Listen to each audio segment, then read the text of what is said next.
اہل بدعت کی پٹائی کے واقعے کے بعد میں بہت دل گرفتہ ہو چکا تھا، کیونکہ میں نے اس واقعے میں اپنے زمانے کے موجود اپنے کئی جاننے والوں کو دیکھا تھا۔ میری طبیعت بحال کرنے کے لیے صالح مجھے واپس حوض کوثر کی طرف لے گیا تھا۔ وہاں کے پرفضا ماحول میں کچھ وقت تنہائی اور خاموشی میں گزار کر میں بہتر ہو گیا تو وہ دوبارہ مجھے میدان حشر میں لے آیا۔ راستے میں وہ مجھے بتانے لگا کہ جب ہم یہاں نہیں تھے تو اس عرصے میں تمام انبیاء کی شہادت کا عمل پورا ہو گیا، جس کے بعد عمومی حساب کتاب کا مرحلہ شروع ہو چکا تھا۔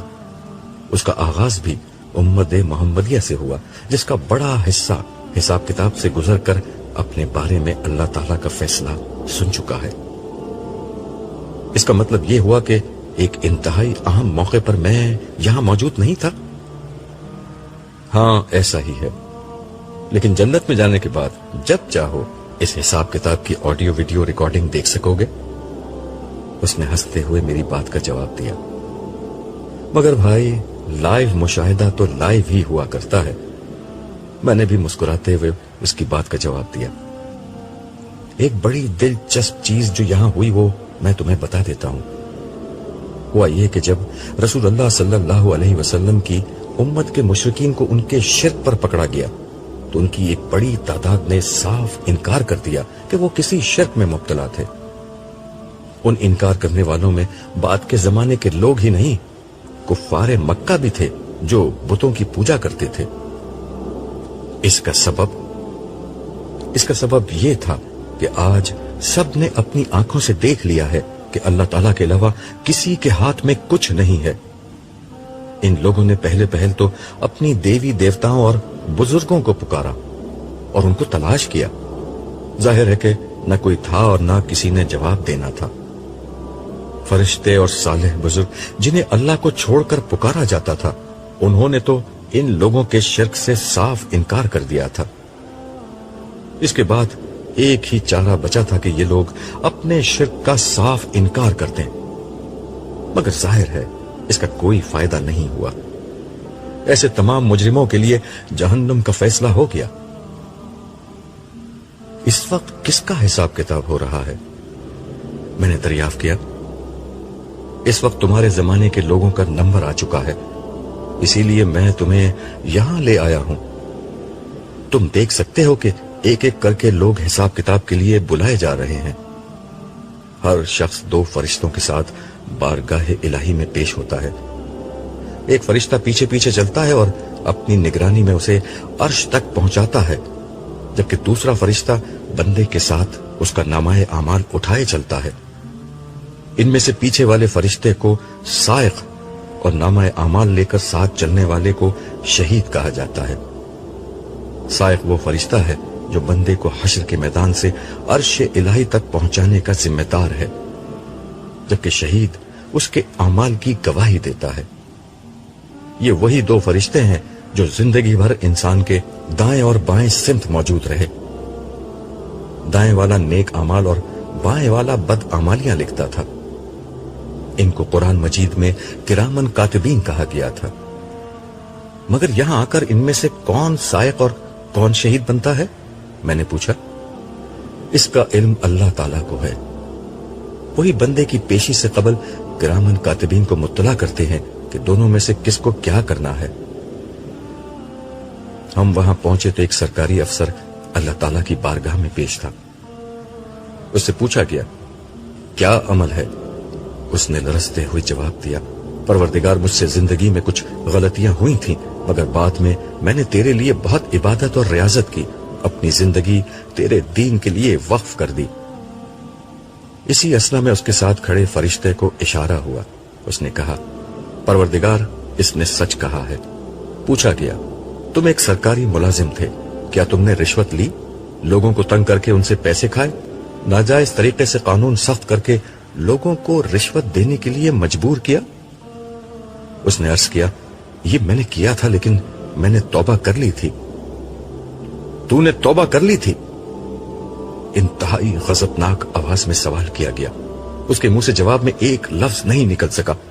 فرشتہ آگے بڑھا اور اس نے اس کے نامہ اعمال کو پڑھنا شروع کیا، جس کے مطابق اس نے حرام کی کمائی سے گھر بنایا، اور ساری زندگی اسی گھر میں رہا.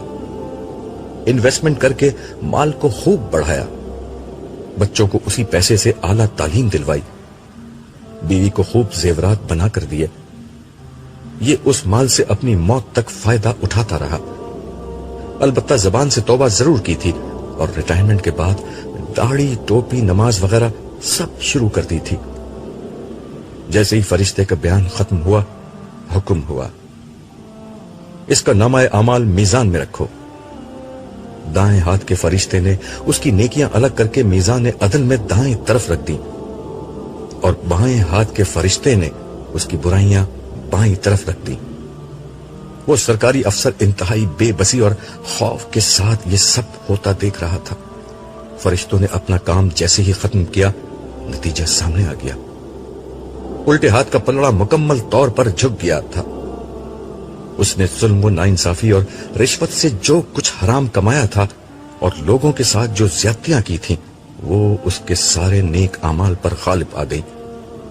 یہ دیکھ کر وہ شخص چیخنے چلانے لگا اور رحم کی درخواست کرنے لگا. ارشاد ہوا, جن لوگوں سے تو رشوت لیتا اور انہیں تنگ کرتا تھا, کبھی ان پر تجھے رحم آیا؟ دیکھ تیری کمائی آج تیرے کچھ کام نہ آئی, تیرا انجام جہنم ہے. پھر ایک فرشتے نے اس کا نامہ اعمال اس کے بائیں ہاتھ میں تھما دیا. وہ شخص چیخ چیخ کر کہنے لگا, میں نے اپنے لیے کچھ نہیں کیا, یہ سب میں نے اپنی بیوی بچوں کے لیے کیا تھا. اللہ کے واسطے مجھے چھوڑ دو, میرے بیوی بچوں کو پکڑو.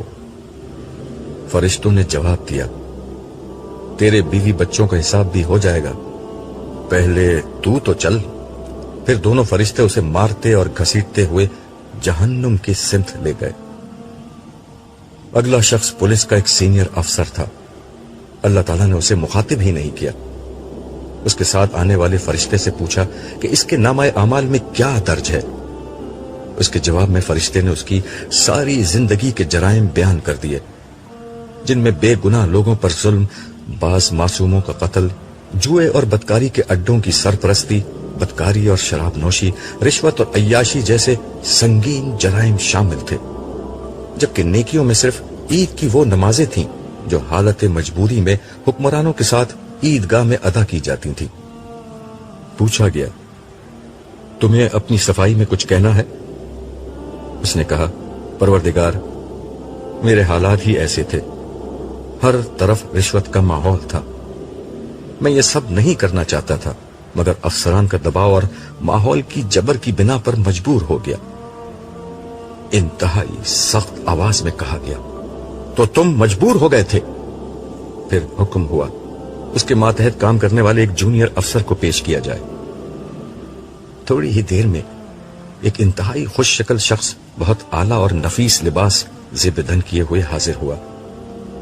اس سے پوچھا گیا, میرے بندے, تو نے بھی اس شخص کے ساتھ کام کیا تھا, پھر ماحول سے مجبور ہو کر ظلم اور رشوت کا راستہ کیوں اختیار نہیں کیا؟ اس نے جواب دیا, میرے رب, مجھے آج کے دن تیرے حضور پیش ہونے کا اندیشہ تھا, اس لیے میں نے کبھی رشوت نہیں لی. جب ساتھ کام کرنے والوں نے مجھے مجبور کیا تو میں نے صاف انکار کر دیا. میں نے ساری عمر بہت غربت کی زندگی گزاری, لیکن کبھی پیسے لے کر انصاف کا خون نہیں کیا. جواب ملا, ہاں, اسی کا بدلہ ہے کہ تیرے بہت کم عمل کو میں نے بہت زیادہ قبول کیا ہے اور تجھے ہمیشہ رہنے والی جنت کی سرفرازی نصیب کی ہے. پھر دوسرے پولیس والے سے کہا گیا, تیرے پاس انتخاب یہ نہیں تھا کہ تو رشوت, ظلم اور زیادتی کے راستے پر چل کر امیر ہو جائے یا ایماندار بن کر غربت کی زندگی گزارے. تیرے پاس انتخاب یہ تھا کہ انصاف کر کے جنت میں جائے یا پھر ظلم کرے اور جہنم میں جائے. تو تو نے جہنم کو پسند کر لیا. یہی ہمیشہ کے لیے تیرا بدلہ ہے. وہ پولیس والا ہار ماننے کے لیے تیار نہ تھا. وہ روتے ہوئے کہنے لگا, پروردگار, مجھے شیطان نے گمراہ کیا تھا. جواب ملا, اصل میں تو خود ایک شیطان تھا, حالانکہ تو میرے سامنے ایک معمولی چونٹی سے زیادہ بے بس تھا. اے بے وقت انسان, جس وقت تو انسانوں پر ظلم کرتا تھا اس وقت بھی تو میرے سامنے ہوتا تھا, لیکن میں نے تجھے مہلت دی, تو نے اس مہلت سے فائدہ نہیں اٹھایا. تو نے یہ سمجھا تھا کہ تجھے میرے حضور پیش نہیں ہونا. دیکھ تیرا گمان غلط ثابت ہوا. ادھر غیظ و غضب کے یہ الفاظ بلند ہو رہے تھے، ادھر میدان حشر کے بائیں جانب سے جہنم کے شعلوں کے بھڑکنے کی آواز تیز ہو رہی تھی. ان آوازوں نے ہر دل کو لرزا کر رکھ دیا تھا. ہر شخص پر سخت ہول کا عالم طاری تھا. کلیجے منہ کو آ رہے تھے، آنکھیں پھٹی ہوئی تھیں. لوگوں کے چہرے بالکل سیاہ پڑ چکے تھے. دل کی دھڑکنیں اتنی تیز تھیں کہ گویا دل سینہ توڑ کر باہر نکل آئے گا. مگر آج کوئی جائے فرار نہ تھی. ایک مجرم کا فیصلہ ہو رہا تھا اور دیگر مجرموں کی حالت خراب ہو رہی تھی.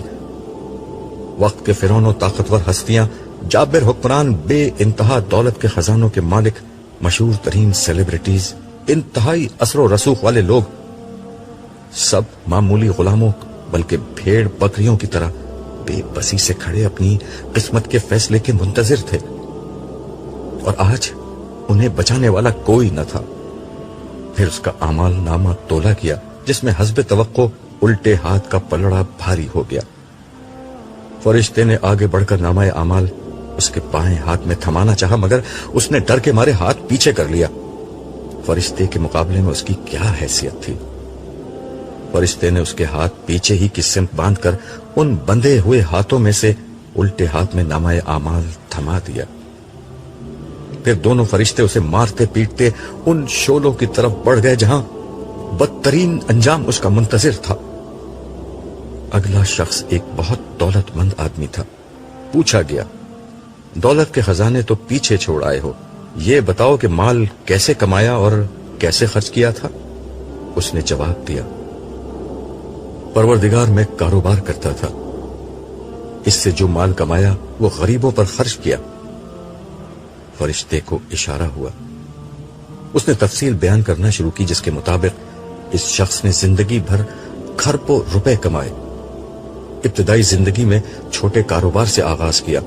چینی، آٹا اور دیگر بنیادی ضرورت کی اشیاء میں ملاوٹ، ذخیرہ اندوزی وغیرہ کی بنا پر بہت منافع کمایا اور اس کا بزنس تیزی سے پھیل گیا. مگر اس دفعہ مال کمانے کے لیے اس نے اپنے جیسے کئی دوسرے لٹیروں کے ساتھ مل کر ایک کارٹل بنا لیا. کارٹل کا کام یہی تھا کہ مارکیٹ کو کنٹرول کر کے اپنی مرضی کی قیمت پر اشیاء فروخت کی جائیں. یہ کارٹل جو انتہائی بارسوخ افراد پر مشتمل تھا، اپنے سیاسی رابطوں اور رشوت کے ذریعے سے اپنی مرضی کی قیمتیں طے کراتا. یوں غریب عوام مہنگائی کی چکی میں پستے رہے اور ان کا سرمایہ کروڑوں سے اربوں اور اربوں سے کھربوں میں بدلتا گیا. معاشرے میں اپنا تشخص برقرار رکھنے کے لیے یہ اپنے خزانوں میں سے چند سکے خیرات کرتا اور ڈھیروں واہ واہ کماتا. فرشتے کے بیان کے بعد کچھ کہنے سننے کی گنجائش ختم ہو گئی تھی. مگر یہ سیٹ بہت چالاک شخص تھا. اس نے چیخ چیخ کر کہنا شروع کر دیا کہ یہ سارا بیان بالکل غلط ہے. میں نے کوئی غلط کام نہیں کیا. میں نے ہر چیز قانون کے مطابق کی ہے، مارکیٹ کے تقاضوں کے مطابق کاروبار کیا. میرے خلاف کوئی ثبوت نہیں ہے. یہ فرشتہ جھوٹ بول رہا ہے. وہ مسلسل چیخے جا رہا تھا.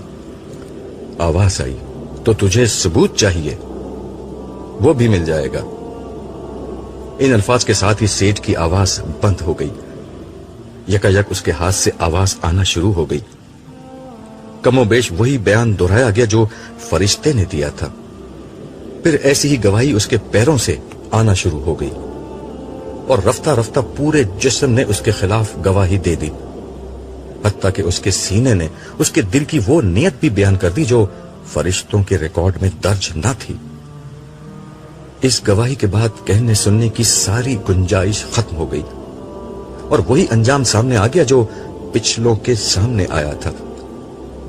صرف ایک اضافی بات ہوئی، وہ یہ کہ فرشتوں کو حکم ہوا کہ جہنم میں دیگر عذابوں کے ساتھ اس کے مال و دولت اور خزانوں کو آگ میں دہکایا جائے اور اس سے اس کی پیٹھ، اس کی پیشانی اور اس کی کمر کو بار بار داغا جائے. اس کے بعد فرشتے اسے منہ کے بل گھسیٹتے ہوئے جہنم کی سمت لے گئے. ایک ایک کر کے لوگ آتے جا رہے تھے اور ان کے معاملات نمٹتے جا رہے تھے.